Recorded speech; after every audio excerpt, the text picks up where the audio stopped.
नमस्कार दोस्तों, आप सभी का फिर से स्वागत है हमारे YouTube चैनल भक्ति भूमि में।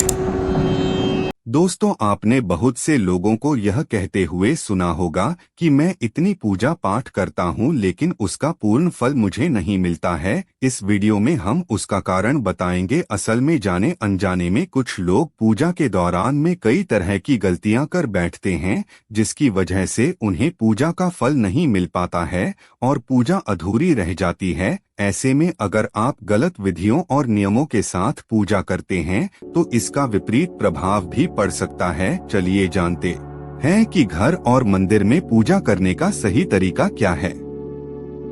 एक किसी भी देवी देवता या भगवान का पूजन करने से पहले स्नान किया जाता है। स्नान के पश्चात शांत मन से भगवान के सामने आसन पर बैठा जाता है। पूजा कभी भी खड़े होकर नहीं करनी चाहिए और ना ही खाली फर्श पर बैठकर पूजा करनी चाहिए। कुछ लोग पूजा करते समय जमीन पर ही बैठ जाते हैं, जो कि बिल्कुल गलत है। जिस तरह से आपने भगवान को बैठने के लिए आसन दिया है, ठीक उसी प्रकार स्वयं भी आसन पर ही बैठे। शास्त्रों में कंबल और कुश के आसन को पूजा के लिए शुभ माना गया है।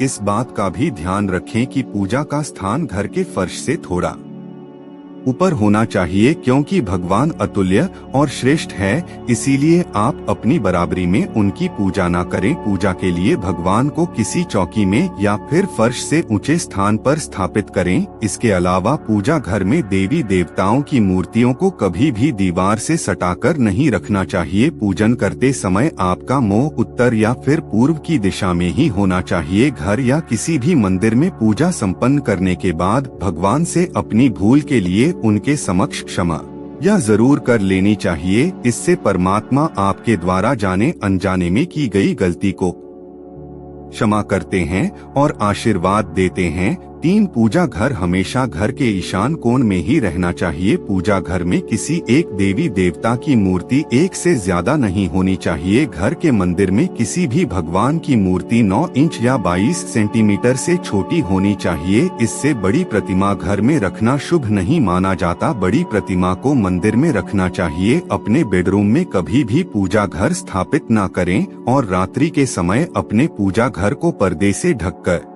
रखें और पूजा घर में काम में आने वाली सभी चीजें जैसे शंख, घंटी, प्रसाद के बर्तन, दीपक, शिवलिंग, जनेऊ और भगवान शालिग्राम को साफ सुथरे कपड़े ऊपर रखना चाहिए। ऐसा नहीं करने पर हर रोज पूजा पाठ करने के बाद भी आपको उचित फल नहीं मिल पाता है। 4 शास्त्रों में उल्लेख है कि घर या मंदिर कहीं पर भी यदि आप सूर्यास्त के बाद रात के समय पूजा करते हैं तो इस समय ना तो शंख बजाना चाहिए और ना ही घंटी बजानी चाहिए। ऐसा माना जाता है कि सूर्यास्त के बाद देवी देवता शयन के लिए चले जाते हैं और ऐसे में उन्हें जगाना सही नहीं माना जाता। इसीलिए इस बात का सदैव ध्यान रखें कि सूर्यास्त के बाद घंटी और शंख बिल्कुल ना बजाएं। 5 अक्सर लोग पूजा करते समय सिर्फ धूप जलाते हैं, लेकिन यह गलत है। किसी भी देवी देवता की पूजा करने से पहले दीपक जलाना अनिवार्य माना जाता है। ऐसी मान्यता है कि दीपक भगवान के प्रति हमारी भक्ति भाव, हमारे द्वारा चढ़ाया गया प्रसाद, धूप और अन्य कार्यों का साक्षी होता है। अगर आप पूजा करने से पहले दीपक नहीं जलाते हैं तो भगवान तक आपकी प्रार्थना कभी नहीं पहुंचती है। आजकल ज्यादातर घरों में अगरबत्ती का इस्तेमाल किया जाता है, परंतु कभी भी पूजा करते वक्त अगरबत्ती का इस्तेमाल नहीं करना चाहिए, क्योंकि अगरबत्ती में बांस की डंडी का इस्तेमाल किया जाता है। हिंदू शास्त्रों में पूजा में बांस का इस्तेमाल वर्जित माना गया है, इसलिए हमेशा पूजा में दीपक का इस्तेमाल करना चाहिए। 6 अपने मंदिर या पूजा घर में कभी भी नग्न मूर्तियां न रखें। देवताओं को वस्त्र सिलक पहनाएं। आजकल बाजार में भी देवी देवता के वस्त्रों उपलब्ध होते हैं, आप चाहे तो बाजार से ले सकते हैं। हमेशा देवता की पसंद के अनुसार या फिर शुभता को ध्यान में रखते हुए ही वस्त्र धारण करवाना चाहिए। सूर्य, गणेश, दुर्गा, शिव और विष्णु यह पंचदेव कहलाते हैं। इनकी पूजा सभी का यो में अनिवार्य रूप से की जाती है। प्रतिदिन पूजन करते समय इन 5 देवों का ध्यान अवश्य करना चाहिए। इससे माता लक्ष्मी की कृपा और समृद्धि प्राप्त होती है। साथ आप चाहे किसी भी देवी देवता का पूजन कर रहे हो, लेकिन सर्वप्रथम हमेशा भगवान गणेश को ही प्रणाम किया जाता है। किसी की भी हवन या किसी भी शुभ कार्य की शुरुआत में भगवान गणेश को प्रणाम करके ही की जाती है। ऐसा कहा जाता है कि भगवान गणेश को प्रणाम किए बिना पूजा करने से उसके फल की प्राप्ति नहीं होती है। 8 बिना सिर ढके पूजा नहीं करनी चाहिए। मान्यता है कि बिना सिर ढके पूजा करने से इसका पूर्ण फल आपको प्राप्त नहीं होता है।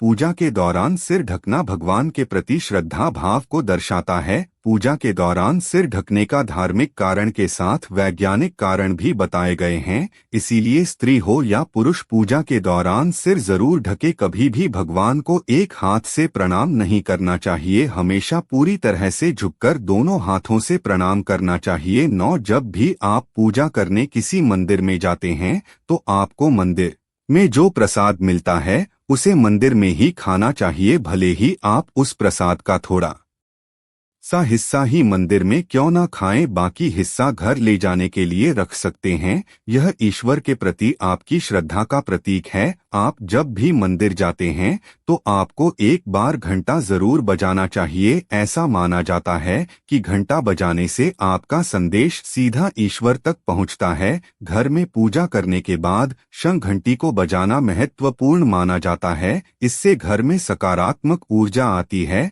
10 हमेशा इस बात का ध्यान रखें कि कभी भी दीपक से दीपक नहीं जलाना चाहिए। शास्त्रों के अनुसार जो व्यक्ति दीपक से दीपक जलाते हैं वह रोगी ही होते हैं।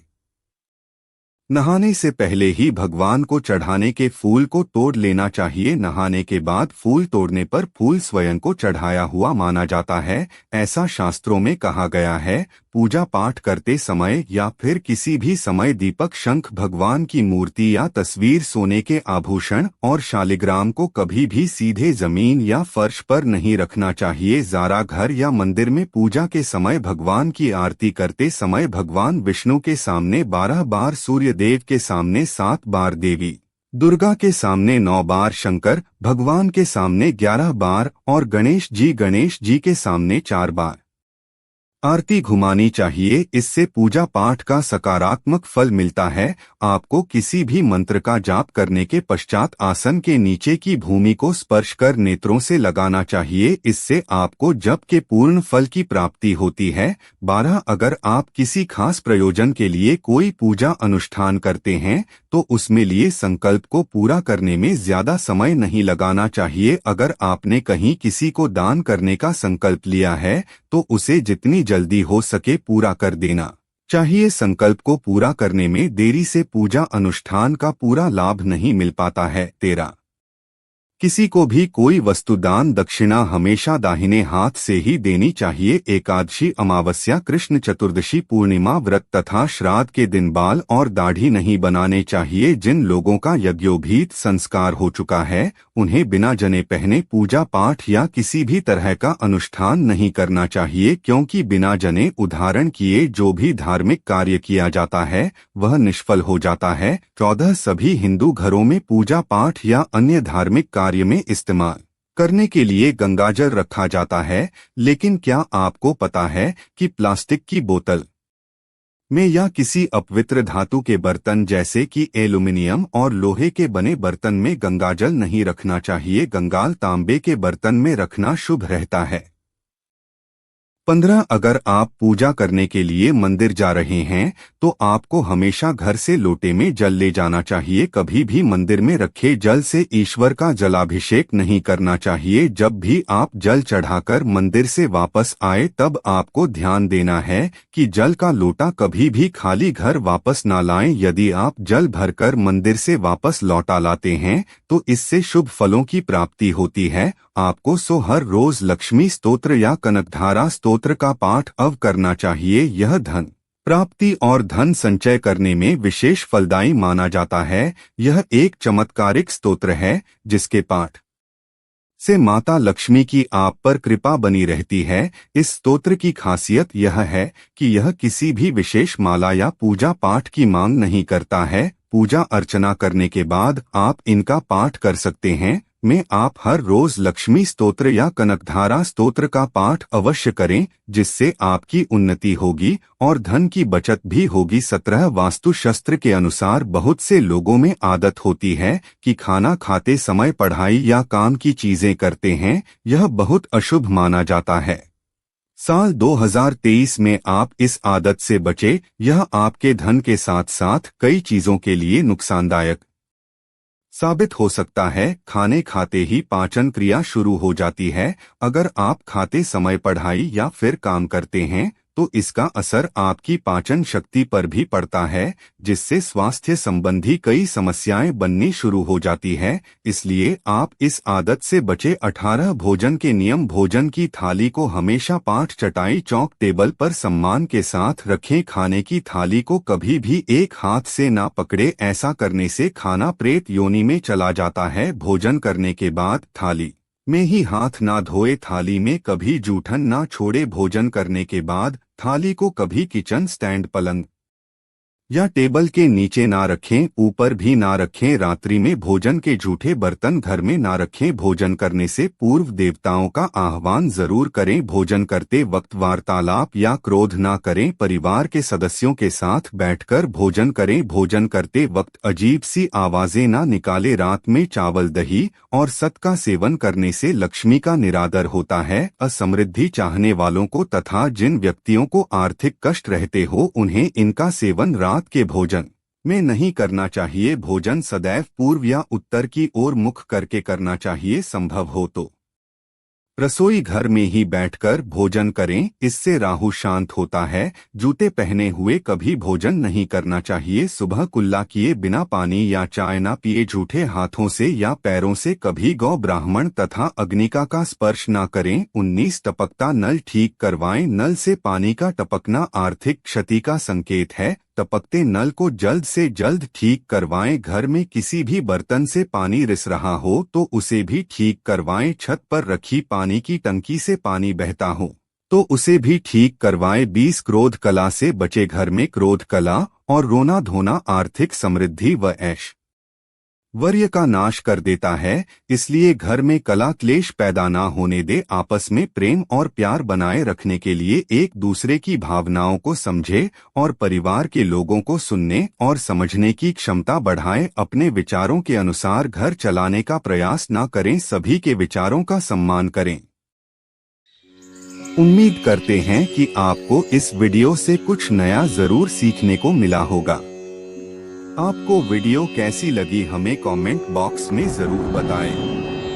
अगर वीडियो के दौरान मुझसे कोई गलती हो गई हो तो मैं माफी चाहता हूं। दोस्तों, मिलते हैं एक नई वीडियो में नई जानकारी के साथ। धन्यवाद।